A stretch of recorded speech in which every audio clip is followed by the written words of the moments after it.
봉독하도록 하겠습니다. 요한복음 3장 16절입니다. 하나님이 세상을 이처럼 사랑하사 독생자를 주셨으니 이는 그를 믿는 자마다 멸망하지 않고 영생을 얻게 하려 하심이라. 이는 하나님의 말씀이니라. 아멘. 이제 말씀에 집중하셔야 할 중요한 시간입니다. 만유보다 크신 하나님의 아가페적 구속의 사랑이라는 제목으로 초청 강사님이신 이승현 목사님께서 말씀 선포하실 때 큰 은혜의 시간이 되시길 소원합니다. 또 나오실 때 할렐루야 인사하겠습니다. 할렐루야. 감사합니다. 여러분 교재 15페이지부터 강의하도록 하겠습니다. 자, 오늘 이 두 번째 강의의 주제는요, 하나님이 우리를 이처럼 사랑하사 독생자 예수 그리스도를 보내셔서 우리에게 영생을 선물로 주셨는데, 그 하나님이 얼마나 크신 하나님이냐. 그냥 우리는 그냥 무조건 크신 하나님이라고만 생각을 하는데, 그 하나님이 얼마나 도대체 크신 하나님이냐, 이것을 좀 더 구체적으로 살펴보고 그 하나님의 사랑이 그냥 보통 사랑이 아니라 뜨거운 사랑이라는 것을 깨닫는 시간 되시기를 소망합니다. 자, 첫째로 하나님은 만유를 지으신 대주제가 되십니다. 자, 만유는 헬라어 파스로 우주와 그 가운데 있는 모든 것을 포함한 개념이죠. 보이는 것, 보이지 않는 것을 다 포함하죠. 그래서 시편 145편 9절 말씀 보면 이 만유라는 단어와 그 지으신 모든 것이 같은 의미로 사용되는 것을 알 수가 있습니다. 만유, 하나님이 지으신 모든 피조세계를 가리키는 거죠. 그리고 그것을 책임지고 맡아서 통치하시는 분이 하나님이라는 거예요. 그 하나님을 대주제라고 이야기를 합니다. 이 대주제 하나님은 창조를 하셨고, 두 번째는 통치를 하시고, 그 다음에 심판하시는 것이 하나님의 권한 속에 들어있는 거예요. 세 가지가. 자, 첫 번째가 뭡니까? 창조. 두 번째는 통치. 세 번째는 심판. 역대상 29장 12절에 주는 만유의 주제가 된다라고 말씀하고 계시죠? 그래서 사도행전 4장 24절에 만유를 지으신 분, 창조하신 분이 하나님이시고, 시편 103편 19절에서는 만유를 통치하시고, 계시록 6장 10절에는 대주제로서 만유를 심판하시는 분이 하나님이라고 말씀하고 있습니다. 대주제이신 하나님은 창조하시고 통치하시고 그리고 심판하신 분이다, 이렇게 성경은 말씀을 하고 있습니다.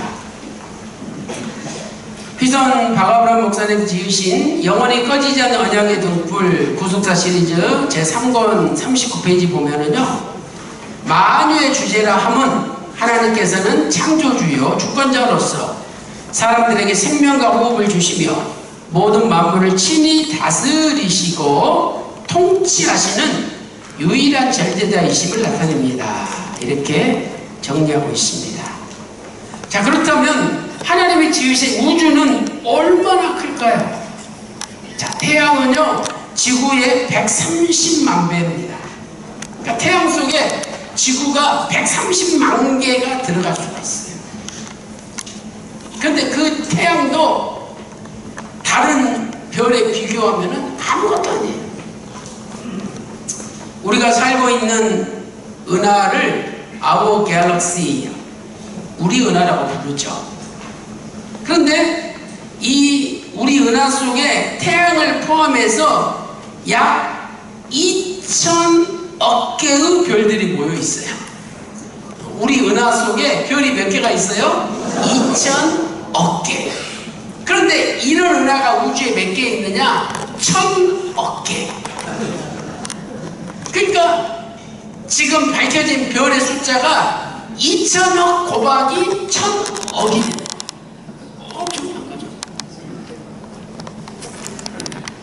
그래서 우리 은하와 같은 은하계가 1000억 개가 넘는다. 그러므로 전 우주의 은하계의 별의 숫자는 2000억 곱하기 1000억, 2000억 곱하기 1000억, 1, 10, 100, 1000만, 10만, 100만, 1000만, 1억, 10억, 100억, 1000억, 10억, 100억, 1000억, 1조, 10조, 100조, 1000조. 이렇게 하면은요 200해가 돼요. 200해. 200해. 그래서 아인슈타인은 더 크게 전 우주의 별이 10의 25승, 그래서 14점 될 것이다, 이렇게 이야기를 했습니다. 그러니까 이걸 우리 인간은 일평생 셀 수도 없어요. 셀 수도 없어요. 사람은 별의 숫자를 셀 수가 없죠. 오늘 여러분이 알고 있는 별이 몇 개나 있습니까? 북두칠성? 북극성? 오리온자리? 뭐 우리는 별 알아봤자 서너 개, 많이 알아도 한 10개나 알까요? 근데 하나님께서는 10의 25승, 2000억 곱하기 1000억 개가 넘는 별의 숫자를 다 세시고 그 별들의 이름을 다 아시는 분이에요. 어쩔 때는요 내 자식 이름도 생각이 안 난다니까 갑자기. 그래가지고 큰애를 부르는데 갑자기 막내 이름을 불러. 그러다가 아니지, 그래서 큰애 이름을 다시 바꿔 부르잖아요. 그러니까 애가 셋밖에 안 되는데도 셋 이름도 갑자기 생각 안 나는 때가 있어. 그 하나님은 2000억 곱하기 1000억이 넘는 별들의 이름을 다 아신다는 거예요. 대단하시죠? 그래서 우리 인간은 하늘의 만상을 셀 수 없죠. 그런데 하나님은 시편 147편 4절 말씀 보니까 저가 별의 수요를 계수하시고 저희를 다 이름대로 부르시는도다. 이사야 40장 26절에도 각각 그 별들의 이름을 부르신다는 거예요. 자, 베텔기우스라는 별이 있는데요, 이 오리온자리에 있는 별인데 이 별 안에 태양이 5억 1200만 개가 들어가요. 지구 130만 개가 태양 속에 들어가잖아요. 그런데 이 베텔기우스라는 별 속에 태양이 5억 1200만 개가 들어가요. 그 별이 얼마나 큰 겁니까, 이 별을. 그 별을 하나님 만드신 거예요. 그래서 열방은 통에 한 방울 물과 같다, 이사야 40장 15절에 말씀하고 있습니다. 자, 별과 별 사이의 거리를 보면은요, 1광년은 초속 30만 킬로미터로 1년 내내 진행한 거리를 1광년이라고 해요. 그러니까 1초의 빛이 30만 킬로미터를 가는데 지구를 7바퀴 반 돌아요. 1초에 지구를 7바퀴 반을 싹 도는 거예요. 근데 그 속도로 1년 내내 가는 게 1광년이에요. 그러니까 엄청난 거죠. 그래서 1광년은 계산하면 9조 4608억 킬로미터. 9조 4609조 4608억 킬로미터가 1광년이에요. 그래서 서울에서 부산까지 400km로 계산한다면요, 1광년, 이것은요 약 236억 5200만 배. 뭐 감이 안 와요, 아예. 그래서 시속 100km 자동차로 계속 달린다 그러면 1천만 년 걸려야 1광년에 도달할 수 있어요. 그럼 미국을 우리가 자동차로 일주를 하잖아요. 그러면 동쪽에서 서쪽이나 남쪽에서 북쪽으로 가려면은요, 일주일 내내 1시간도 잠을 안 자고 계속 달리면 미국 동에서서 남에서 북으로 갈 수가 있어요. 일주일 내내. 근데 어떻게 사람이 일주일 내내 10분도 안 자고 운전할 수가 있어요? 못해요. 그런데 여기 1광년을 가려면 1년 내내 잠 안 자고 운전만 해야 돼. 그 다음에 10년, 100년, 1000년, 10,000년, 그래도 안 돼. 1천만 년을 1분도 안 자고 시속 100km로 달려야 1광년에 도착하는 거예요. 그런데요, 이 은하와 은하 사이는 200만 광년이에요.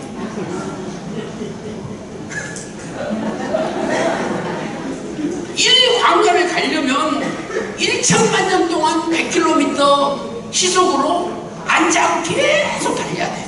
근데 이 은하와 다른 은하 사이는 200만 광년이야. 그러니 얼마나 우주가 크다는 것을 알 수가 있는 거죠.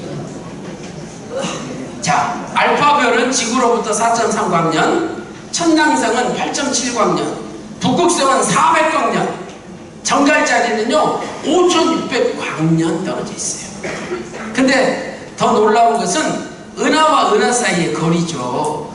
그래서 이 은하와 은하 사이의 평균 거리는 200만 광년이에요.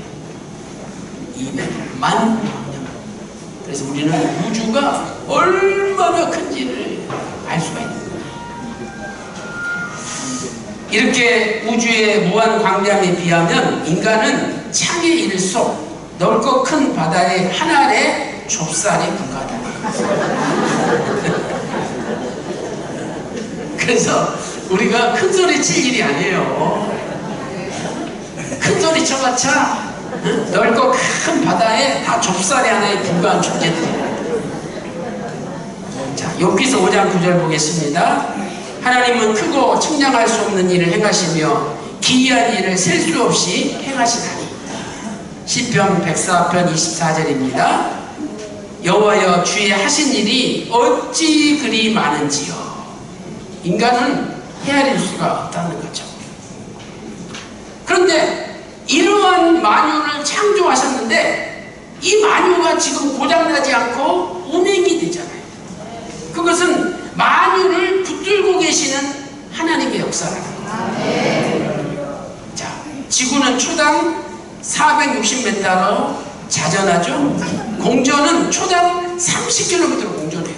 여러분, 지구가 지금 태양 주위를 도는데 1초에 30km를 지금 지구가 돌아가는 거예요. 근데 그걸 우리는 못 느끼잖아요. 얼마나 감사해요. 30km로 초당 30km. 야, 1초에 30km가 가는 거예요. 그 속도로 지금 지구가 돌아가고 있다니까요. 근데 그걸 우리는 못 느끼는 거예요. 하나님이 못 느끼고 편안하게 살게끔 만들어 놓으셨어요. 그 다음에 태양은 또 지구를 돌잖아요. 은하를. 이 태양 자체도 은하를 돌아요. 근데 이게 초당 약 220km예요. 그리고 또 우리 은하는 은하의 중심을, 블랙홀이라는 은하의 중심을 공전해요. 그래가지고 2억 년에 한 바퀴를 돈대요. 2억 년에 은하가 은하 중심으로 도는 거죠. 이러한 우주를 하나님은 보존하고 계신다는 거예요. 그래서 보존이 뭐냐? 하나님께서 창조하신 모든 것들을 그대로 유지하시는 하나님의 계속적인 역사죠. 근데 뭘로 붙드시느냐? 하나님의 말씀으로.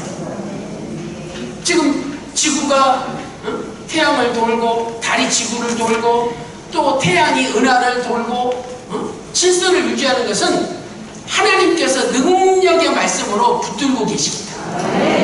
하나님이 붙드신 손을 놓으면은 큰일 나요. 어렸을 때 엄마 손잡고 조그마한 4살, 5살짜리 애가 걸어가잖아요. 걸어가다가 앞에 바위덩어리가 있어. 애가 걸려가지고 탁 넘어져. 코가 땅에 부딪혀가지고 깨지기 직전이야. 근데 엄마가 손을 탁 들어 올려. 그러니까 코가 안 깨지고 벌떡 일어나잖아요. 엄마가 붙들고 있기 때문에 사는 거예요. 그러니까 오늘 우리도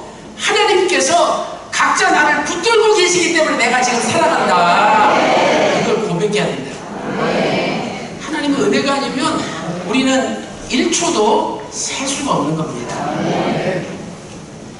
그래서 이 붙드시며 헬라어 페로라는 단어죠. 근데 이 단어에 현재 분사형이 사용되고 있어요. 이것은 하나님이 창조하신 모든 것을 붙드시는 상태가 계속된다는 거죠. 하나님은 계속 붙들고 계신다. 한순간도 놓지 않는다. 어머니는 애 손을 한순간도 놓지 않습니다. 근데 애들은 자꾸만 그 손에서 벗어나려고 그래요. 자, 두 번째로 하나님이 그 권능의 말씀을 거두어 가신다면 우주의 질서는 순식간에 파괴되고 말 거라는 거죠.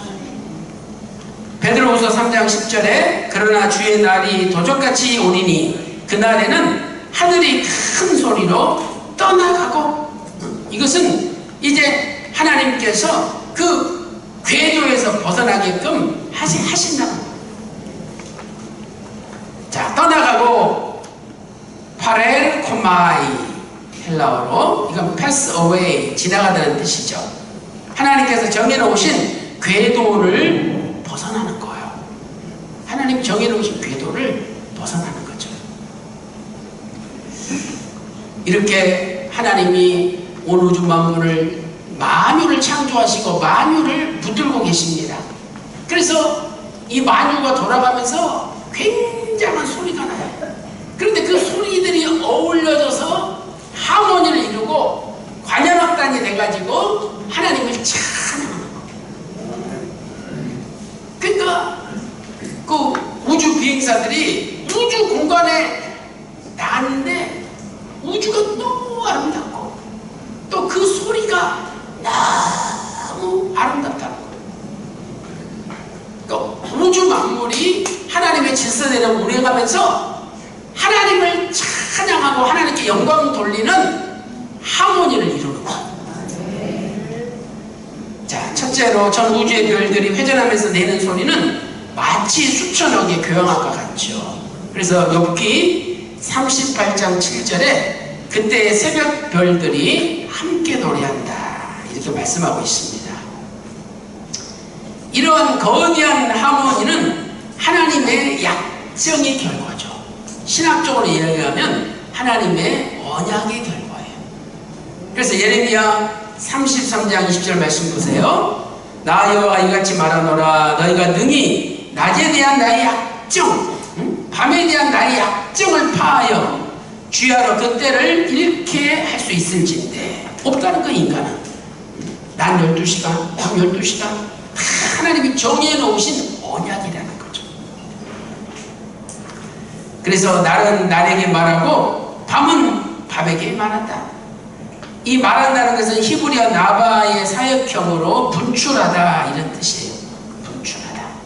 그러니까 이 샘물이 영소순 치듯이 온 우주 만물이 하나님께 찬양을 토해내고 하나님의 영광을 토해낸다는 거. 그리고 자신의 사명을 끝내고 또 내일에게 넘겨준다는 거죠. 자, 이에 대해서 영원히 꺼지는 언약의 등불 46페이지에는 이렇게 기록되어 있습니다.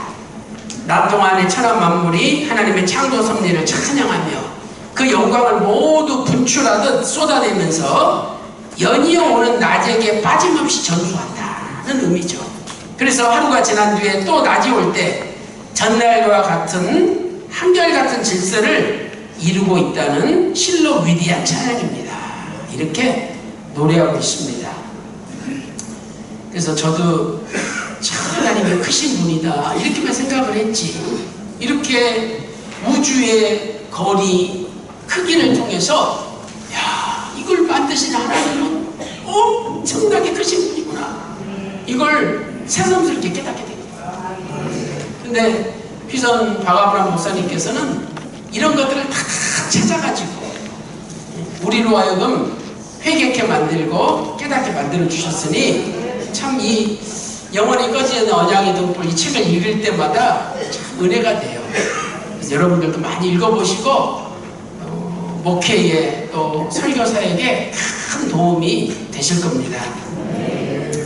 자, 네 번째, 우주의 완벽한 질서와 조화가 주는 교훈을 살펴보도록 하겠습니다. 자, 이것은 하나님의 신성을 나타내는 거죠. 신성, 디비니티. 그래서 로마서 1장 20절에 창세로부터 그의 보이지 아니한 것들 곧 그의 영원하신 능력과 신성이 그 만드신 만물에 분명히 보여 알게 된다는 거죠. 나중에 핑계 못한다는 거. 나한테 전도 안 했습니다. 아무도. 야, 달이 전도하고 해가 전도하고 우주 만물이 다 전도했어. 너 왜 그 우주 만물이 찬송하고 나한테 영광 돌리는 거 못 들었니? 핑계 못한다는 거.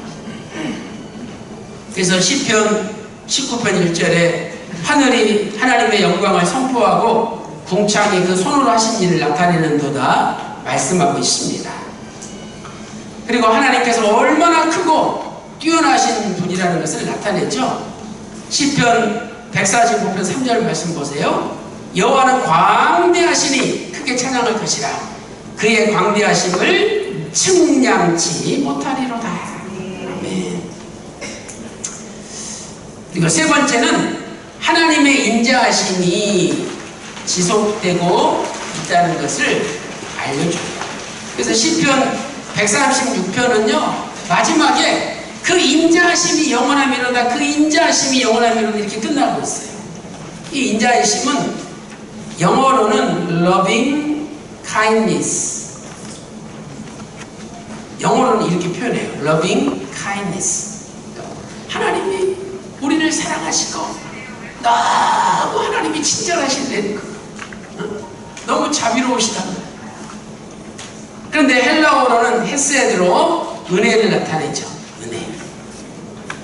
그래서 이 창조하신 만유 우주 만물이 질서를 유지하는 것은 하나님의 은혜라는 거예요. 은혜. 오늘 우리가 숨쉬고 글을 기록을 하고 또 먹고 마시고 걸어다니고 다 이것이 하나님의 인자하심, 하나님의 은혜라는 거죠. 자, 휘상 박아브람 목사님께서는 영원히 꺼지는 언약의 등불 47페이지에서 이렇게 말씀하고 있습니다. 우주의 질서 정연한 움직임과 아름다운 조화는 한마디로 타락한 인간을 구원하기 위한 하나님의 위대하심과 신실하심과 선하심의 증거라고 할 수 있습니다. 밤과 낮의 정확한 겹체, 사계절의 순환과 피족의 오묘한 변화는 세상을 구원하시기 위한 하나님의 인자가, 하나님의 인자, loving kindness가 지속되고 있다는 징표입니다. 이렇게 말씀하고 있습니다. 이렇게 만유보다 크신 하나님께서 아가페의 사랑으로 이제 우리를 사랑하셨다는 거예요. 아니, 예를 들어서 내가 사형수로서 감옥에 갇혀 있어요. 언제 죽을지 몰라. 그런데 누가 당신한테 선물을 보냈대. 그래가지고 선물이 하나 들어왔어. 누가 그 선물을 보냈습니까? 그랬더니 대통령 각하가 보낸 거야. 아니, 사형수가 얼마나 감격하겠습니까? 내가 누구건데, 대체 내가 뭔데, 완전히 극악무도한 죄를 지어서 죽을 수밖에 없는 사형수인데 어떻게 대통령이 나를 기억하고 선물을 보냈냐는 거지. 그렇게 높으신 분이 보냈을 때 다 감격하는 거야. 근데 실은 나는 죽음을 앞두고 있는 사형수보다 더 나쁜 놈이야. 그런데 나한테 선물을 보내신 분은 대통령을 만드신 창조하신 하나님이야. 야, 그러니 그런 우주를 만드신 만유보다 크신 하나님이 나 같은 걸 기억하고 사랑하고 선물을 보냈더니 얼마나 감사합니까? 그래서 사형수가 선물을 뜯어봤어. 그랬더니 그 선물 안에 대통령 도장이 찍은 서류가 있는 거야. 8.15 특사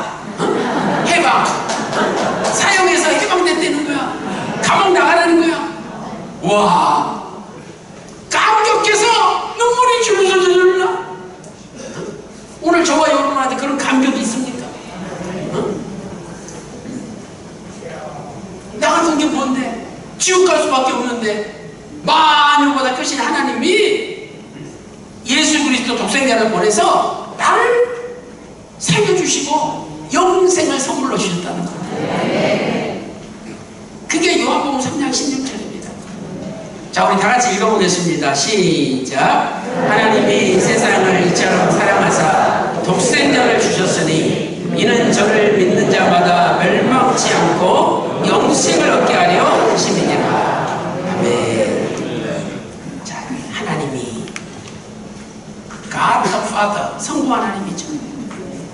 근데 이 하나님이 사람이 무엇이간데 생각하셨다는 거예요. 시편 18편, 시편 8편 4절 말씀처럼.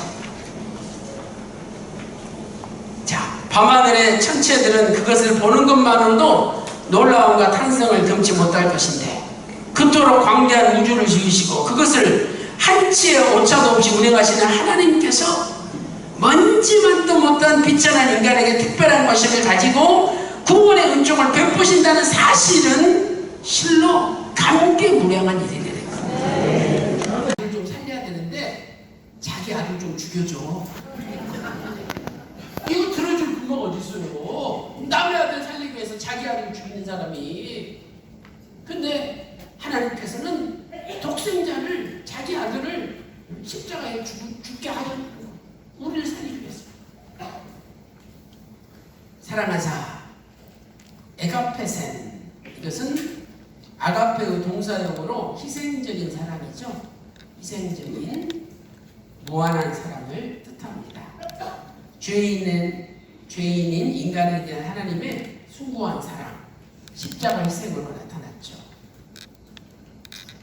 그래서 로마서 5장 8절에 하나님께서 우리에게 대한 자신의 사랑을, 이것도 아가페예요, 십자가에서 죽으심으로 확증하셨다는 거죠. 타락한 인간을 구원하시려고 영원 전부터 예정하사 십자가에서 자기 목숨을 버리며 이루신 하나님의 위대하신 사랑, 그 사랑이 오늘도 이 세상 역사를 존재케 하는 원동력이요 우리를 구원으로 이끄시는 강력입니다. 이렇게 영원히 꺼지지 않는 언약의 불 51페이지에서 말씀하고 있습니다. 자, 독생자는 누굽니까? 예수 그리스도는 하나님의 독생자이세요. 그래서 이 독생자는 바로 요한복음 3장 14절에 인자 예수님을 가리키는 거죠. 독생자는요 두 가지 뜻이 있어요. 외아들이다, 유일한 아들이다. 그 다음에 독특하신 아들이다. 독특하신, 유니크, 독특한 아들이다. 아니 예수님께서 요한복음 10장 30절에 나와 아버지는 하나라고 했어요. 어떻게 아들과 아버지가 하나가 돼요? 그러나 성부 하나님과 성자 하나님은 삼위일체 하나님이시죠. 그러니까 독특한 아들이죠. 아버지와 하나 되는 아들이에요. 주셨다, 이것은요 주다, 선물하다 라는 헬라어 디도미의 부정과거예요. 그래서 하나님께서는 독생자 예수 그리스도를 최상의 선물로 이미 우리에게 주셨음을 의미하는 것입니다. 이 최상의 선물은 인간의 노력과 공로와는 전혀 상관이 없이 거저 주시는 하나님의 은혜죠. 하나님의 은혜이다. 자, 에베소서 2장 8절 9절 말씀 보세요. 너희가 그 은혜를 인하여 믿음으로 말미암아 구원을 얻었나니 이것이 너희에게서 난 것이 아니요 하나님의 뭐라? 선물이라. 그러니까 저와 여러분이 구원을 받았습니다. 그런데 구원은 믿음으로 구원을 받는 거예요. 근데 믿음도 내가 믿는 것이 아니라 하나님이 믿을 수 있는 은혜를 주셔야 된다는 거예요. 그러니까 믿음보다 먼저는 은혜예요. 그래서 오늘 또 하나님의 은혜로 우리가 믿게 되고 믿음으로 구원을 받게 되는 거죠.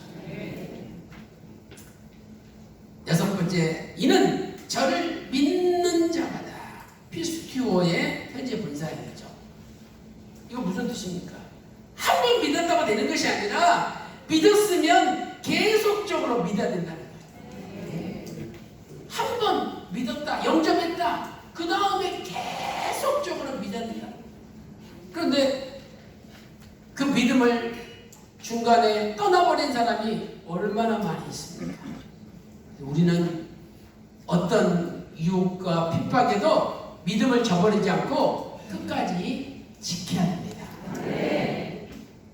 그래서 믿는 것은 영접하는 거죠. 요한복음 1장 12절에 영접하는 자 곧 그 이름을 믿는 자들에게. 그래서 영접은 단회적인 거라면 여기 믿는은 역시 그리스도의 현재 분사예요. 그러니까 한 번 영접한 자는 계속적으로 예수님을 모셔야 된다는 것을 우리에게 이야기하는 거죠. 자마다 파스 각각 모든이라는 뜻이죠. 그러므로 구원에는 차별이 없다는 거예요. 유대인이나 이방인이나 남녀노소 빈부귀천을 막론하고 누구든지 예수 그리스도를 믿기만 하면 죄와 사망 가운데 영생을 얻는다. 구원 영생을 얻는다. 구원에는 차별이 없다는 겁니다. 자, 그 결과 7번째, 멸망치 않고 영생을 얻게 되죠. 자, 멸망은 하나님을 떠나 지옥에서 형벌을 받는 거예요. 지옥은 꺼지지 않는 불이 계속됩니다. 여러분들 지옥을 한번 체험해보고 싶으십니까? 그러면은요, 집에 가셔서 가스레인지 불 켜놓고 거기에 쭈그려서 한번 앉아보세요.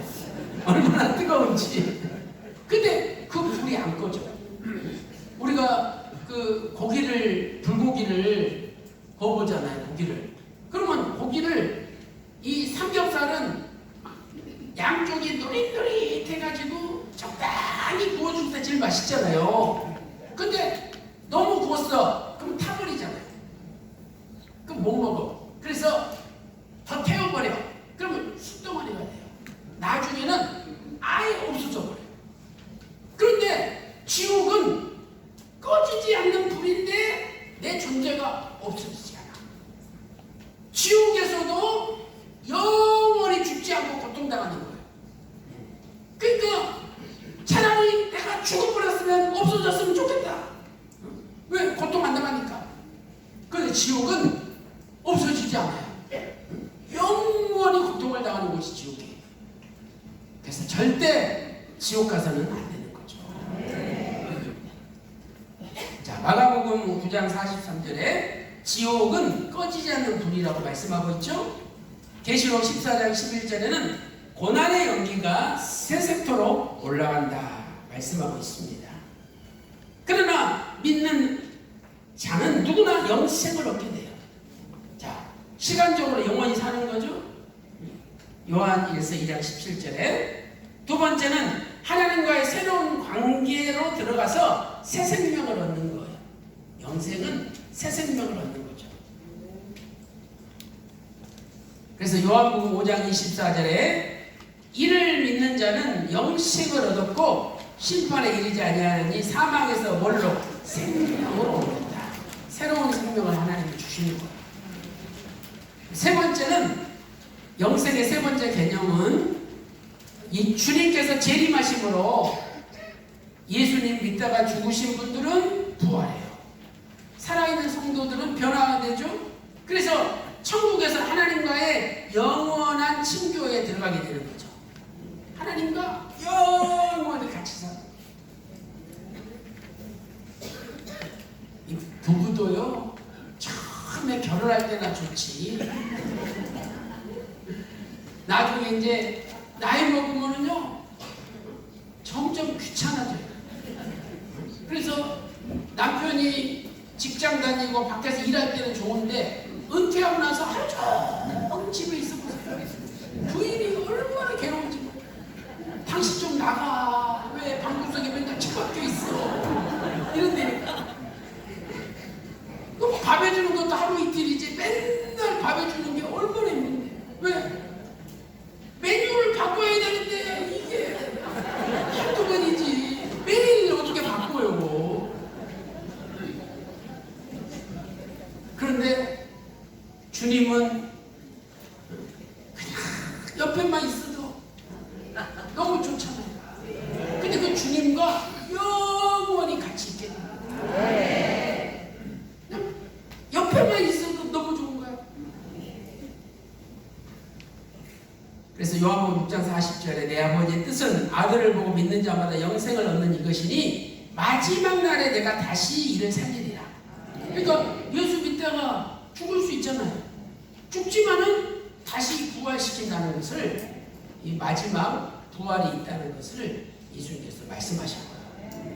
또 데살로니가전서 4장 16절 17절에 주께서 강림하시는데 먼저 그리스도 안에서 죽은 자들이 일어나고, 이거 부활이죠. 그 다음에 살아있는 남은 자들은 구름 속으로 끌어올려 공중에서 줄 영접한대요. 이것은 변화 사건을 얘기하는 겁니다. 그래서 최종적으로 영생은 부활과 변화를 통해서 영원히 주님과 같이 사는 거죠. 자, 결론.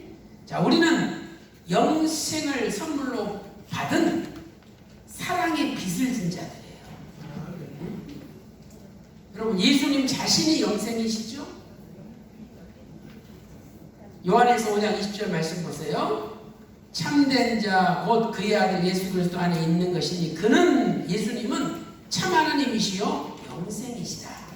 예수님 자신이 영생이에요. 그래서 예수님 믿을 때, 예수님 우리가 안에 들어갈 때 영생 안에 들어가는 거예요. 자, 이 영생은 예수 그리스도 자체이시며 만유보다 크신 하나님께서 벌레마도 못한 인생들을 찾아오셔서 구원하신 실로 크고 위대한 복음입니다. 그것도 값없이 선물로 거둬주신 것이니 우리는 일생에 다 갚을 길 없는 사랑의 빚, 복음의 빚을 진 자들입니다. 빚은 반드시 갚아야 할 채무이기에 결코 피할 수 없는 것입니다. 그래서요, 이제 우리가 예수님의 사랑의 빚을 갚는 길은요, 복음을 전하는 거예요. 자, 오늘 내가 지금 이자와 빚에 허덕여서 집이 날아가게 생겼어요. 그래서 지금 당장 예를 들어서 2억이 있어야 돼. 누가 현금 2억을 주는 사람이 누가 해줬어요. 근데 어떤 친구가, 이 사람아 이거 2억인데 빚 다 갚고 은행 채무 다 처리해. 내가 그냥 줄게. 이런 사람이 있다 그러면 안 고맙겠습니까? 평생 그 고마움을 잊지 못하죠. 근데 그 친구가 조건이 하나 있어. 나 돈 받을 생각은 없어. 근데 자네 100명한테만 전도하게. 그래서 한 사람한테 예수님을 소개하고 복음을 전하면 내가 200만 원 갚은 걸로 계산할게. 그래서 100명한테만 복음을 전하면 2억이 탕감이 돼. 그거 안전하겠습니까? 근데 우리가 빚진 것은요 2억이 아니야. 20억, 200억, 2천억, 2조 돈으로 계산할 수 없는 생명의 빚을 진 거야. 그런데 예수님께서 야 열심히 나를 전도해. 그러면 내가 모든 빚을 다 탕감해 줄게. 그렇게 하신다면 전도 안 하겠습니까? 자, 사도 바울은 이런 자세가 있었죠. 로마서 1장 14절 15절 보세요. 헬라인이나 야만이나 지혜 있는 자나 어리석은 자에게 다 내가 빚진 자다. 그러므로 나는 할 수 있는 대로 로마에 있는 너희에게도 복음 전하기를 원하노라. 그러니까 복음의 빚을 갚는 길은 복음 전하는 것밖에 없다. 이 구속사 세미나 비선 박아브람 목사님께서 시작하셨는데 참 위대한 하나님의 역사입니다. 하나님께서 이 시대 세상을 구원하시기 위해서 그 예수 그리스도의 피 묻은 복음을 구속사 세미나라는 통로를 통해서 이렇게 전하게 하심으로 수많은 영혼들이 은혜 받고 예수님 앞에 돌아오고 있잖아요. 그 위대한 하나님의 역사입니다. 그래서 오늘 여러분들께서도 요한복음 3장 16절 주일학교 다닐 때부터 외웠는데 하나님의 이처럼 사랑이 얼마나 큰지 미처 깨달았지 못했지만 오늘 이 세미나를 통해서 마녀보다 크신 하나님이 나 같은 것 관심 가지시고 내려오셔서 예수님 보내셔서 구원하셨다는 거 얼마나 감사합니까?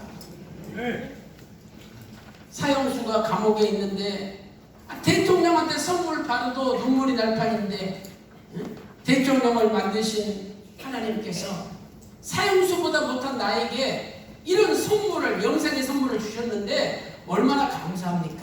그래서 남은 생에 이 은혜를 갚을 길 없사오니 내가 열심히 예수님의 복음을 전하겠다 다짐하시고 열심히 전도하는데 앞장서는 예수 그리스도의 사도 바울과 같은 전도자가 다 되시기를 주님의 이름으로 축원합니다.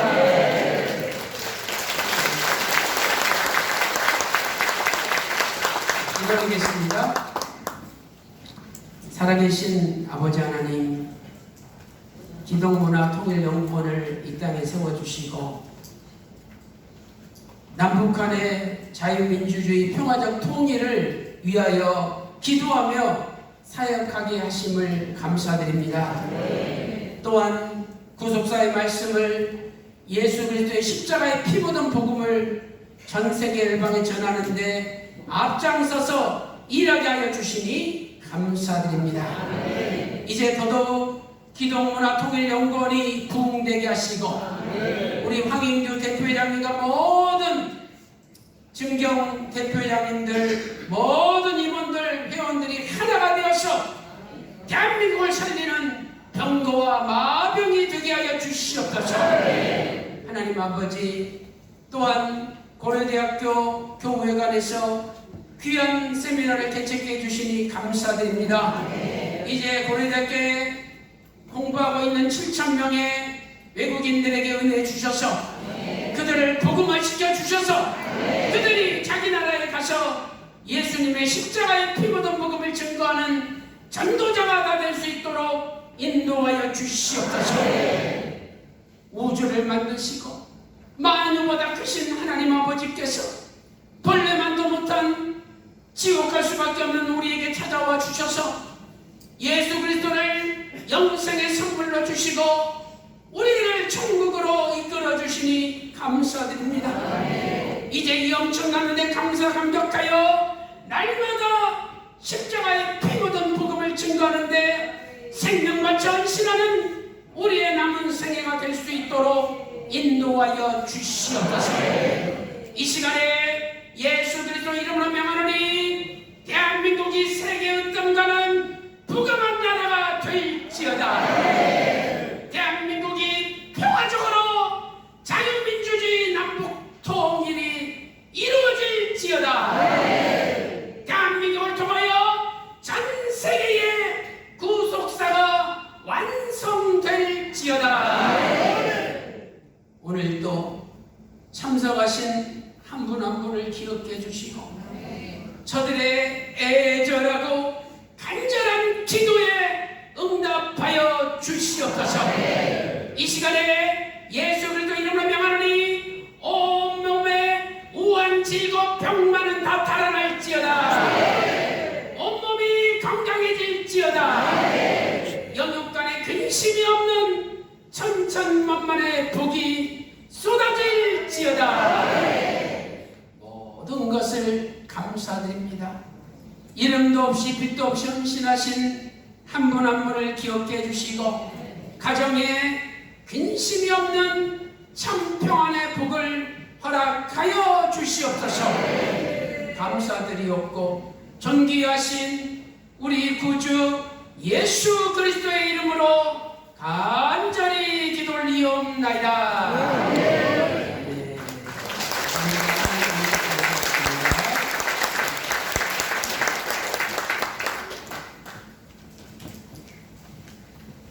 큰 은혜 받으셨죠? 놀라운 말씀을 선포해 주신 우리 초청 강사님 이승현 목사님께 다시 한번 박수 올리겠습니다. 다음 세미나 때도 또 강사님을 초대할 겁니다. 기대해 주십시오. 이 시간에는 환영 격려사 시간입니다. 사단법인 기독문화통일연구원 초대 대표회장님으로 우리 연구원의 기초를 닦으신 박찬중 장로님께서 환영 격려사를 해주시겠습니다.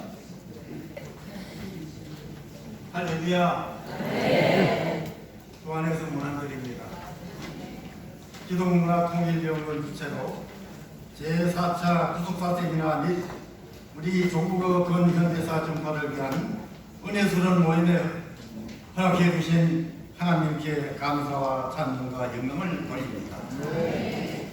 대한민국 건국어 정체성 확립과 세계 열방의 춤을 추며 참청강의 빛을 따라 오신 나는 박애정신과 십자가의 은혜를 소망하며 이 자리에 내방하신 귀하신 여러분들 앞에서 인사 말씀을 올리게 됨을 영광으로 생각합니다. 사단법인 기독문화통일연구원 창립해 주시고 근본 제4차 구속사 세미나와 아울러 근현대사까지 조명치 하시어 대한민국의 국가와 국방에 계시는 하나님의 은혜를 깨닫게 해주실 줄 믿습니다. 오늘은 민족 사학의 정통을 빛내는 고려대학교 교우회관에서 6.25 동란 제74주년 대한민국 치하의 권한을 되새기며 평화의 성전, 통일의 비전, 말씀 선포의 감사와 찬송과 영광을 하나님께 올립니다.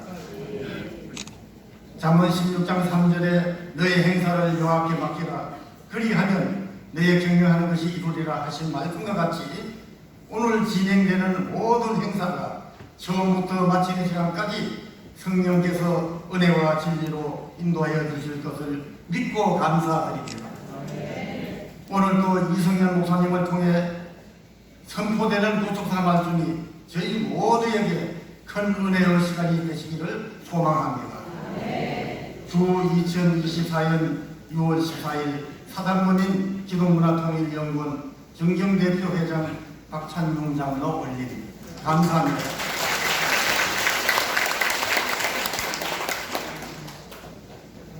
귀한 환영 격려사 감사드립니다. 이 시간에는 사단법인 기독문화통일연구원 통일 비전 선포와 특별 광고 시간입니다. 사단법인 기독문화통일연구원의 태동부터 지금까지 이끌어가시는 자문연구위원장님 신동진 목사님 나오시겠습니다. 우리 통일관 선포를 화면에 띄워주십시오.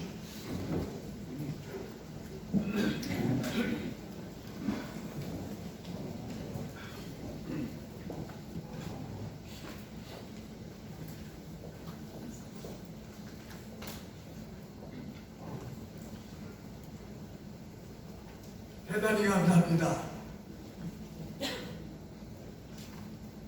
제가 먼저 오늘 말씀을 선포해 주신 이승현 목사님 대단히 감사합니다. 그리고 축사를 해 주신 임경배 박사님 그리고 고려대학교 교장님이신 이한수 목사님 감사합니다. 그리고 하트레스 성가대 이상규 목사님, 그 다음에 유신의 치유 권사님, 시원회 집사님, 방주 선생님 모두 감사합니다. 특별히 오늘 기독문화통일연구원 위원장님들 참석해 주셔서 대단히 감사합니다. 그리고 원로 목사님들 참석해 주셔서 아주 감사히 합니다.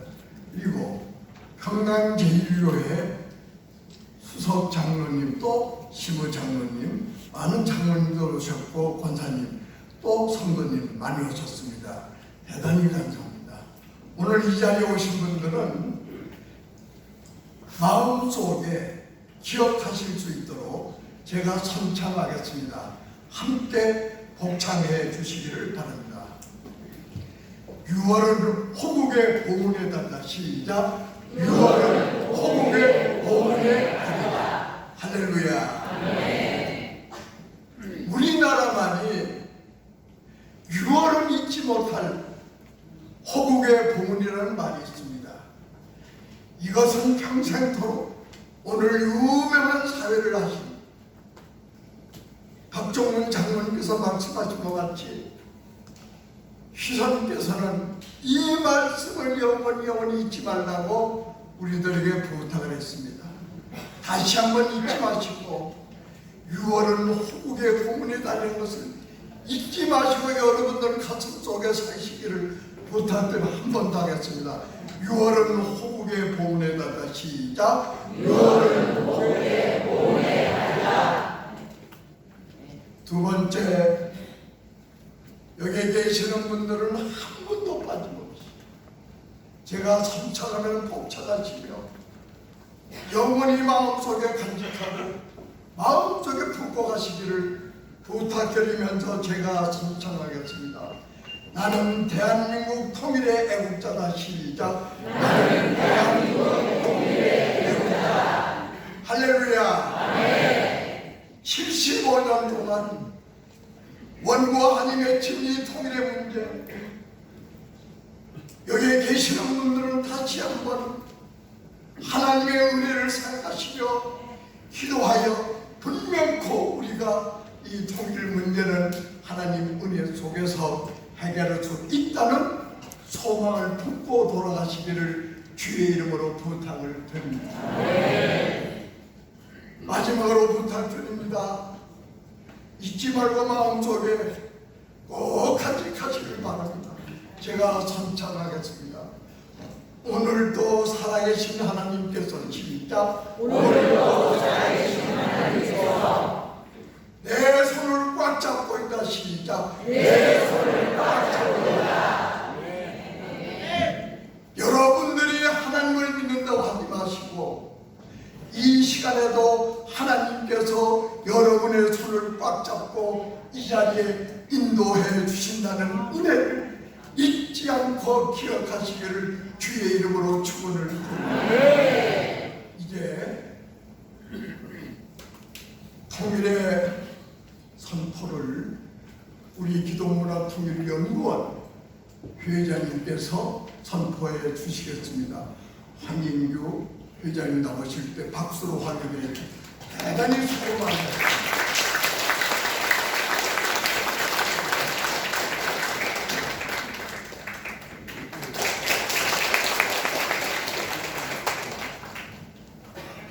할렐루야. 우리 신동기 목사님께서 선창을 하셔야 되는데 저보고 또 하시라고 하니까 제가 순종하는 마음으로 한 5년 정도 순종하고 여기까지 같이 함께 왔는데 제가 하겠습니다. 먼저 우리의 통일관 선포 이걸 함께 하시기 전에 식사하셔야 되는데 제가 여기 순서에 보니까 특별 광고라는 말이 있더라고요. 그래서 간단하게 한 1, 2분만 좀 말씀을 드리겠습니다. 저는 저 개인적으로 하나님 은혜로 30대, 40대 그리고 50대 많은 선교 현장을 다녔습니다. 미국은 물론이고 동남아시아 국가, 아프리카 국가, 몽골 한 20여 개 국가 선교 현장을 다니면서 하나님과 관계된 선교의 일을 많이 하는 그런 축복된 삶을 살았습니다. 그런 가운데 제가 느낀 것은 우리 대한민국의 기독교의 근원은 아까 우리 조성수 목사님께서 우리 기도 가운데 잠깐 언급을 하시던데 우리의 근본적인 선조들이 우리를 하나님 말씀을 전파하신 건 아니잖아요. 그러니까 1885년도에 그 아펜데르 선교사라든가 또 언더우드 선교사, 미국에서 오신 그 선교사님들 그분들 행적이 지금 저기 양화전 외국인 선교사교회에 가면 절절하게 그대로 나와 있습니다. 그래서 우리 대한민국 기독교 어떤 근본을 생각을 하려면 양화진 선교사 교역을 다들 가서 그분들이 우리 대한민국 땅에 어떻게 오셨고 어떻게 복음 선교를 하나님 말씀을 전했다, 이거를 먼저 공부를 먼저 하고 그 다음에 우리 대한민국 교회를 공부를 해야 되지 않나, 저는 그렇게 생각을 하고 있습니다. 맞지 않습니까? 그리고 또 한 가지 우리가 잊지 말아야 될 것은 그 아펜젤라 선교사님이 1885년도에 오셔가지고 1887년경에 배제학당을 세우신 걸로 알고 있습니다. 그 배제학당에서 공부를 하신 분이 1895년부터 97년 공부를 하신 분이 누굽니까? 예, 우리의 초대 대통령 이승만 대통령입니다. 그래서 우리가 분명히 알아야 될 것은 우리 대한민국의 뿌리는 미국의 선교사님들 그 말씀으로 우리에게 복음이 왔고, 그 배제학당을 통해서 우리의 초대 건국 대통령 이승만 대통령이 복음을 소개를 받았겠죠. 그리고 근본적인 더 하나님의 정금 같은 하나님의 백성이 된 기간은 제가 알기로는 1899년부터 1904년 5년 그 기간 동안 5년 7개월 동안 한성 감옥에서 하나님의 말씀을 우리 그 아펜젤라 선교사라든가 많은 외국 선교사들께서 말씀 관련 책자를 많이 그 감옥에 집어넣어 주신 걸로 알고 있습니다.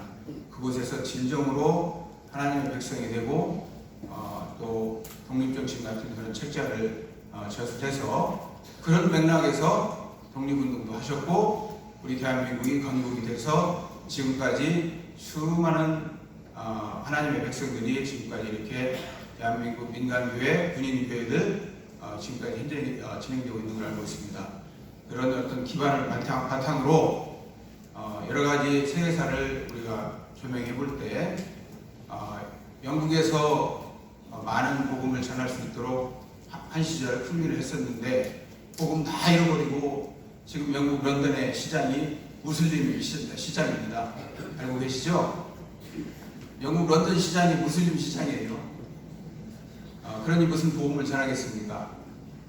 마찬가지로 미국이라는 나라도 지금 근본적으로 문제가 있는데 그 50여 개 주 반 이상에서 동성애를 공식적으로 혼인관계를 인정하는 그런 현대판 소돔과 고모라가 되어가고 있다. 그렇기 때문에 복음 전하는 일을 더 이상 할 수 없는 국가와 민족이 되어가고 있다. 저는 그렇게 생각합니다. 어떻게 하나님 말씀하고 전혀 상관이 없는 그런 생활을 하는데 하나님 말씀을 전하는 그런 역할을 할 수 있겠습니까? 근데 못하는 거죠. 그렇지 않겠습니까? 예, 힘들 겁니다. 그러면 하나님께서는 근본적으로 다음 그러면 이 하나님 말씀을 계속 전할 수 있는 그런 나라와 민족을 찾아야 되는데, 제가 세상을 다 돌아다니 보니까 그런 일을 할 수 있는 나라와 민족이, 준비된 나라와 민족이 대한민국 교회, 대한민국밖에 없더라 이거죠. 제가 아까 서두에 말씀드렸듯이 30대, 40대, 50대에 제가 선교 때문에 수많은 나라들을 돌아다니 봤어요. 선교 때문에. 저 개인적으로 돌아다닌 건 없어요. 그런데 돌아다니 보니까 하나님이 이렇게 희한하게 기적적으로 지구와 같은 대한민국 교회, 수많은 신학교, 여기 계신 우리 목사님들, 하나님의 백성들을 이렇게 세워놓으신 그런 국가와 민족이 지금 없더라는 거지만 지금 현재 시점에. 그렇기 때문에 제가 생각하기에는 지금 이후부터는 하나님께서 이렇게 특별히 우리 1885년부터 이승만 대통령을 통해서 이런 시스템을 만들어 오셨기 때문에 그런 걸 우리가 분명히 알고 이 시대에는 지금부터는 우리 대한민국과 하나님이 쓰시기 위해서 특별히 이렇게 만들어 놓으셨다. 그건 분명한 사실이니까. 그리고 돌아다니 보니까 하나님 말씀을 전할 수 있는 나라가 없어요. 이제 교회들이 다 죽어가고 있어요. 네? 영국 사례 말씀드렸고, 미국은 왜 안 되는지 말씀드렸고, 그 남은 그런 중국에서 말씀 전하겠습니까? 뭐 인디아에서 말씀 전하겠어요? 어디서 전하겠어요? 안 되는 거죠. 그렇기 때문에 우리 대한민국 교회들이 분명하게 하나님께 이 시대에 앞으로 당분 얼마가 될지 모르겠지만 써먹으려고 택하셨다. 저는 그렇게 믿고 있습니다. 이상 간단하게 말씀드렸고요. 우리의 통일만 선포하겠습니다. 제가 선창하면 크게 한번 따라해 주시면 감사하겠습니다. 우리의 통일 비전 선포. 첫째, 나는 대한민국 통일연구위원이다. 둘째, 나는 원영리 원리를 알았다. 셋째, 나는 썬포스트 유나이티. 넷째, 나는 베푸는 자유를 알았다. 다섯째, 나는 진리와 철학을 알았다. 여섯째, 나는 기독 문화와 대한 건국사 통일관 제창.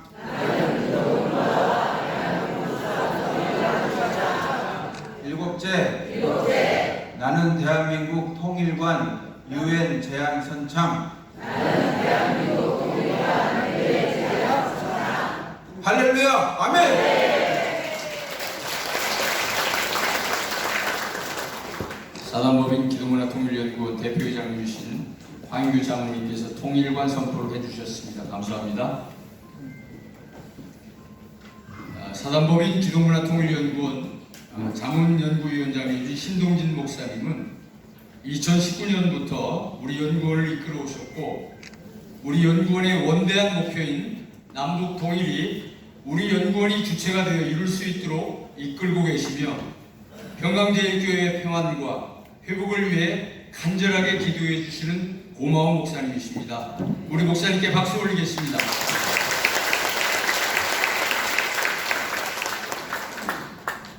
이 시간에는 광고 시간입니다. 오늘 말씀을 선포해 주신 사단법인 세계 구속사 말씀본부 이사장님이신 이승현 목사님께 진심으로 감사를 드립니다. 모든 순서를 맡으신 분들께 감사드립니다.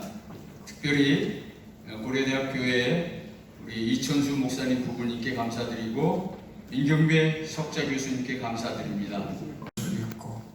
우리를 구원하시기 위해서 이 땅에 오셔서 물 한 방울, 피 한 방울 다 쏟아주신 예수 그리스도의 은혜와 독생자를 아낌없이 이 땅에 보내주신 하나님의 사랑과 우리를 고아로 내버려 두시지 아니하시고 가르치시고 보호하시고 인도하신 보혜사 성령을 보내주신 감화, 감동, 인도 축복하시니 오늘 여기 모인 모든 동역자 위에와 가족 위에와 이 나라 인민들 위에와 사단법인 기독교 문화 통일연구원 위에 이제로부터 영원토록 함께 계시기를 축원하옵나이다. 아멘.